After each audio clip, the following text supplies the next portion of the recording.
Hey guys, what's going on? Mike the Caveman Q here again, Paleo Problem Island, MikeTheCaveman.com. Today's question is, are cow farts actually causing climate change? I'm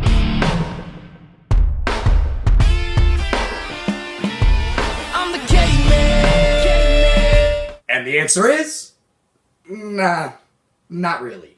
Particularly not in the way that the vegan propaganda, or in the common parlance of today, fake news is promoting it. Like in, say, that mockumentary, Cowspiracy. Now, listen, I love a good conspiracy theory as much as the next guy, but much of the sustainability ideas in it are simply incorrect. Yes, cows do produce methane gas by way of their gut bacteria, like pretty much all mammals. Yes, methane is a greenhouse gas, but, and this is a huge but, not unlike a rump roast, I guess. Anyway, the potential issues that come about from industrial agriculture is a result of, wait for it, the conventional agricultural processes, not the cow itself. The destruction of entire ecosystems for the planting and harvesting of cereal grain and soy monocrops, the use of fossil fuel-based fertilizers, the feeding of those aforementioned grains to the animals, and all of the oil used in the transport of those animals from the farm to the slaughterhouse, to the supermarket, to your house. That is what we need to focus on. And what do I always say about beef? Grass-fed, organic, pasture-raised, and ideally local. The rotation of pasture-based grazing animals results in improved soil health. Their eating and trampling of the grass promotes new growth, and their manure provides an organic fertilizer. And a healthy pasture actually has a neutral or potentially even beneficial role in carbon fixing, thanks to a higher proportion of methanotrophs, or methane-fixing prokaryotes that essentially are microbes that eat methane. But what about the water? Well, while conventional beef requires 410 gallons per pound of beef produced, rice also requires about 410 gallons per pound produced, but who cares about that? Now, grass-fed beef, on the other hand, only requires 100 gallons per pound of beef produced. And the water that's being used, it doesn't just go away. It goes back into the system a couple of hours later by way of, well, you know how it goes back there, and has the added benefit of providing another source of nitrogen. So rather than having to resort to nitrogen-based fertilizers, well, you have a free source readily available.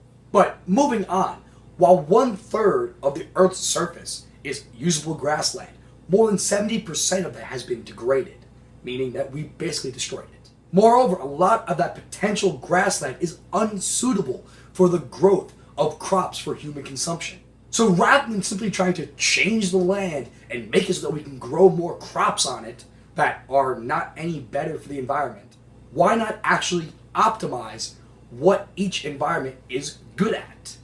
If it's grassland, let the animals graze there. Rotate them through, that way you can improve the soil, and next time, something else can grow there. Moving away from the animals for a second, let's move back towards those vegetable-based proteins, the soy and the grains. Well, they're incomplete proteins, right? You have to eat them with something else. They can't be eaten in isolation. Well, more often than not, people are putting them, particularly here in the West, into processed products. Well, that in turn results in a variety of ingredients traveling long distances in both the production and packaging process. But that's not something we should focus on, right? It's gotta be the cows. But maybe we should probably look into that. Just saying. So, your biggest takeaways are that no, despite what your friendly neighborhood vegan might want to tell you, cows are not a driving force in climate change. Does that mean that we should be using conventionally raised cows? No. What do I always say? Grass-fed, organic, pasture-raised, and ideally local. Period. Yes, they produce greenhouse gases, but provided they are properly and locally grown, the environmental impact they're going to have is going to be exponentially reduced compared to the monocropping or solo growing of cereal grains and soy. You're going to have improvements in biodiversity, in soil health, and in, wait for it, climate change.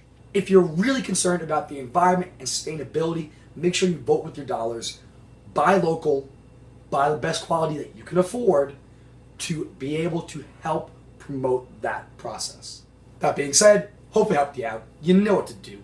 Like and subscribe down below, share it with your friends, head over to Instagram and Twitter and follow me at Mike the Caveman, over on Facebook at Paleo Problem Long Island, and of course over at MikeTheCaveman.com. That being said, have a wonderful rest of your day. Go enjoy some grass-fed corned beef and cabbage. I'll see you tomorrow. The answer is pasta. Now, it really comes down to... I'm the caveman.